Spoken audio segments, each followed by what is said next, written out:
Dedicated to all the teachers that told me I'd never amount to nothing. To all the people that lived above the buildings that I was hustling in front. At a funeral? Welcome to San Andreas. I'm CJ. সম্প্রতি বাংলাদেশের সাবেক স্বরাষ্ট্র প্রতিমন্ত্রী লুৎফুজ্জামান বাবরকে নিয়ে social মিডিয়ায় ব্যাপক আলোচনা হচ্ছে। ভারতের জম হওয়ার কারণে তার রয়েছে ব্যাপক নামডাক। ডিফেন্স আপডেট ওয়ার্ল্ডের আজকের আয়োজনে আমরা লুৎফুজ্জামান বাবর সম্পর্কে আলোচনা করব, কেন সে এত আলোচিত। 2001 থেকে 2005 সাল পর্যন্ত ভারত বাংলাদেশের বর্ডার এতই শক্তিশালী ছিল যে বেগম খালেদা জিয়াকে বলা হয় ইন্ডিয়ার সাথে নেগোশিয়েট করতে। তখন বেগম খালেদা জিয়ার রিপ্লাই ছিল, কিন্তু আমার বাবর পাগলাকে কে বোঝাবে। ভিডিওতে যাকে দেখতে পাচ্ছেন ইনি হলেন তৎকালীন নেত্রকোনা 4 আসনের সংসদ সদস্য ও স্বরাষ্ট্র প্রতিমন্ত্রী লুৎফুজ্জামান বাবর।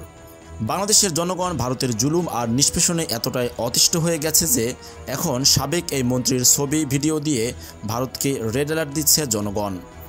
সাহসী সেনা এবং বিডিআর অফিসার তৈরি হয়েছিল এই লুৎফুজ্জামান বাবরের হাত ধরেই। বর্ডারের বিষয়ে বাবর ছিলেন সর্বদা জিরো টলারেন্সে। তিনি ইন্ডিয়ার জমদূত ছিলেন। তখন একটা গুলির জবাবে 5টা দিয়ে জবাব দিত বাংলাদেশ। তার পরবর্তীতে ইন্ডিয়া আর কখনোই বিএনপিকে ক্ষমতায় আসতে দেয়নি, যা বিগত 17 বছরে পুরো দেশবাসী স্বচক্ষে উপলব্ধি করেছে।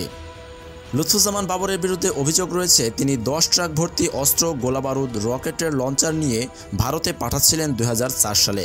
তখন নিজেদের দেশে গৃহযুদ্ধ শুরু করে মূল ভারত থেকে আলাদা হতে চাচ্ছিল 7 সিস্টার বা 7 অঙ্গরাজ্য, যেগুলো হলো উত্তর পূর্ব ভারতের অরুণাচল প্রদেশ, আসাম, ত্রিপুরা, নাগাল্যান্ড, মণিপুর, মিজোরাম ও মেঘালয়।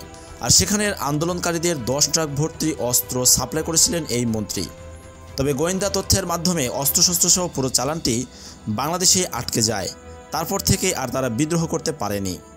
এখানে 463টি বক্স অস্ত্রশস্ত্র উদ্ধার করা হয়, যেগুলির মধ্যে ছিল এমটিটি, এসএমজি, টমিগান 790টি, গ্রেনেড 27,000, রকেট লঞ্চার 150, ম্যাগাজিন 620 এবং 11,43,520 রাউন্ড গুলি। এসব কিছুর আনুমানিক মূল্য 27,000 কোটি টাকা।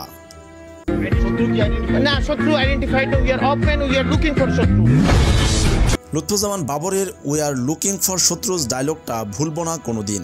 এই মামলায় যদিও তাকে আটকানো যায় নাই, কিন্তু ঘটনার সময়ে সে স্বরাষ্ট্রমন্ত্রী ছিলেন। 10 ট্রাক অস্ত্র সেদিন ভারতে ঢুকলে আজ 7 সিস্টার্সের ধ্বংসাবশেষও হয়তো থাকতো না। ভারত নিজেদের নিয়ে এতই ব্যস্ত থাকতো যে বাংলাদেশের আভ্যন্তরীণ বিষয় নিয়ে মাথা ঘামানোর সময় তারা পেত না। 17 বছরের দুঃশাসন সহ্য করতে হতো না আজ আমাদের দেশ ও জাতিকে।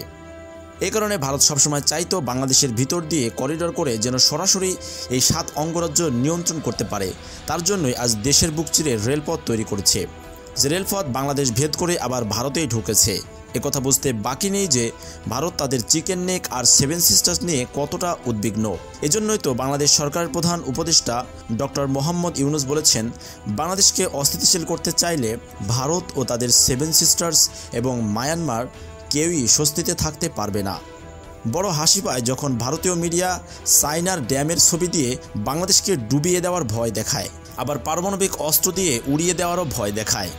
10 ট্রাক অস্ত্রের খবর শুনে যাদের পায়খানা কষা হয়ে যায়, তারা নাকি বাংলাদেশকে দখল করে নিবে, বাংলাদেশকে ধ্বংস করে দিবে, শুনলেই বড় হাসি পায়।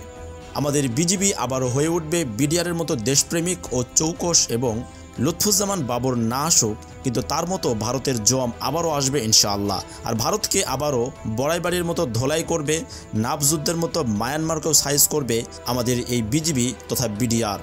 এখন ভারত সীমান্তে যেখানে 10 জন বিএসএফ সদস্য মোতায়েন করলে যথেষ্ট হয়, তাদেরকে আবারও সেখানে 10 জনের জায়গায় 100 জন সদস্য মোতায়েন করতে হবে। বাংলাদেশ চিরজীবী হোক, ইনকিলাব জিন্দাবাদ।